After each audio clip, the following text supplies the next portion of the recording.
যে 2 থেকে 3 দিন পূর্বে দেখেছি মাগুরায় এক 8 বছরের একটা সন্তান বোনের বাড়িতে গিয়েছে বেড়াতে।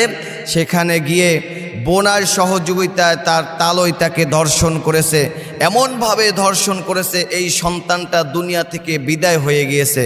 আমার ভাইরা, আপনারা জানেন যে তার বোনাই এবং ওই 8 বছরের শিশু সন্তান একত্রে রুমের মধ্যে শুয়েছিল। হঠাৎ করে দুলাভাই রুম খুলে দিয়ে বাবাকে ধর্ষণ করার জন্য সহযোগিতা করে এবং দুলাভাই এবং তালই দুইজনে মিলে একত্রে সন্তানটাকে ধর্ষণ করে। এইভাবে করে রাত্র 2টার সময় হঠাৎ করে বোন এসে দেখে তার এই বোন মাটিতে পড়া এমত অবস্থায়। বোনের কথা শুনে বুঝতে পেরেছে অসুস্থ হয়তোবা, কিন্তু পরবর্তীতে জানা যায় যে তার আপন তালই তাকে ধর্ষণ করেছে।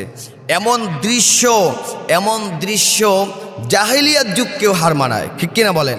মাননীয় প্রধান উপদেষ্টা ডক্টর ইউনূসকে স্পষ্ট ভাষায় আমরা আজকে এখান থেকে জানিয়ে দিতে চাই, বাংলাদেশের মধ্যবিত্ত আয়ের দেশের বিরুদ্ধে উন্নত আয়ের পরিণত করা দরকার নাই। আমি চাই আমার চরিত্র নিয়ে, আমার মা বোনকে নিয়ে, আমার কন্যাকে নিয়ে নিরাপদে বসবাস করতে।